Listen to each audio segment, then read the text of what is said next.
ఈ రోజు బైబిల్ అధ్యయనం లూకా సువార్త 7వ అధ్యాయం 1 నుండి 30 వచనాలు. ప్రార్థన. ప్రియమైన దేవా, మేము మీ వాక్యాన్ని చదివినప్పుడు మా మనస్సులను పునరుద్ధరించి మాకు అవగాహన కల్పించండి.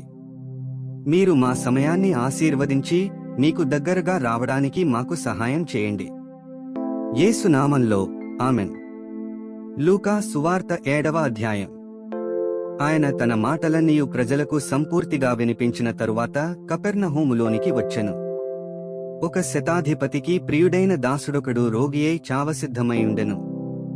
శతాధిపతి యేసును గూర్చి విని ఆయన వచ్చి తన దాసుని స్వస్థపరచవలెనని ఆయనను వేడుకొనుటకు యూదుల పెద్దలను ఆయన యొద్దకు పంపెను. వారు యేసునొద్దకు వచ్చి, నీవలన ఈ మేలు పొందుటకు అతడు యోగ్యుడు.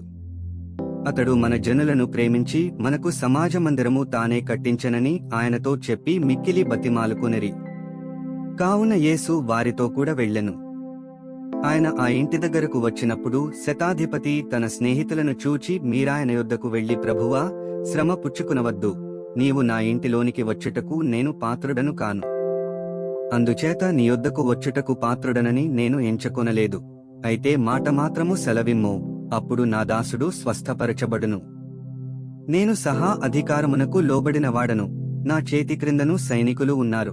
నేనొకని పొమ్మంటే పోవును, ఒకని రమ్మంటే వచ్చును, నా దాసుని చేయుమంటే ఇది చేయునని నేను చెప్పినట్టు ఆయనతో చెప్పుడని వారిని పంపెను. యేసు ఈ మాటలు విని అతని గూర్చి ఆశ్చర్యపడి తన వెంట వచ్చుచున్న జనసమూహము వైపు తిరిగి, ఇశ్రాయేలులోనైనను ఇంత గొప్ప విశ్వాసము నేను చూడలేదని మీతో చెప్పుచున్నానెను. పంపబడిన వారు ఇంటికి తిరిగి వచ్చి ఆ దాసుడు స్వస్థుడైయుండుట కనుగొనిరి. వెంటనే ఆయన నాయనను ఒక ఊరికి వెళ్ళుచుండగా ఆయన శిష్యులను బహు జనసమూహమును ఆయనతో కూడా వెళ్ళుచుండిరి.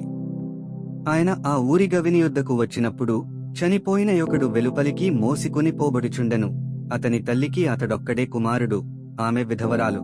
ఆ ఊరి జనులు అనేకులు ఆమెతో కూడా ఉండిరి. ప్రభువు ఆమెను చూచి ఆమె యందు కనికరపడి ఏడువవద్దని ఆమెతో చెప్పి దగ్గరకు వచ్చి పాడెను ముట్టగా మోయిచున్నవారు నిలిచిరి. ఆయన, చిన్నవాడా, లెమ్మని నీతో చెప్పుచున్నాననగా ఆ చనిపోయినవాడు లేచి కూర్చుండి మాటలాడసాగెను. ఆయన అతనిని అతని తల్లికి అప్పగించెను. అందరూ భయాక్రాంతులై, మనలో గొప్ప ప్రవక్త బయలుదేరియున్నాడనియూ దేవుడు తన ప్రజలకు దర్శనమనుగ్రహించియున్నాడనియూ దేవుని మహిమపరచెరి. ఆయనను గూర్చిన ఈ సమాచారము యూదేయ యందంతటను చుట్టుపట్ల ప్రదేశమందంతటను వ్యాపించెను. యోహాను శిష్యులు ఈ సంగతులన్నీయూ అతనికి తెలియజేసిరి. అంతట యోహాను తన శిష్యులలో ఇద్దరిని పిలిచి, రాబోవాడవు నీవేనా? మేము మరియొకని కొరకు కనిపెట్టవలెనా అని అడుగుటకు వారిని ప్రభువునొద్దకు పంపెను. ఆ మనుష్యులు ఆయన యొద్దకు వచ్చి, రాబోవాడవు నీవేనా? లేక మరియొకని కొరకు మేము కనిపెట్టవలెనా అని అడుగుటకు బాప్తిస్మమిచ్చి యోహాను మమ్మును నీ యొద్దకు పంపెనని చెప్పిరి.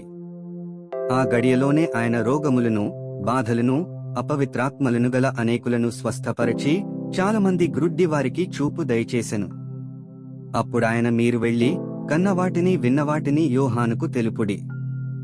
గ్రుడ్డివారు చూపు పొందుచున్నారు, కుంటివారు నడుచుచున్నారు, కుష్ఠరోగులు శుద్ధులగుచున్నారు, చెవిటివారు వినుచున్నారు, చనిపోయినవారు లేపబడుచున్నారు, బీదలకు సువార్త ప్రకటింపబడుచున్నది. నా విషయమై అభ్యంతరపడనివాడు ధన్యుడని వారికి ఉత్తరమిచ్చెను.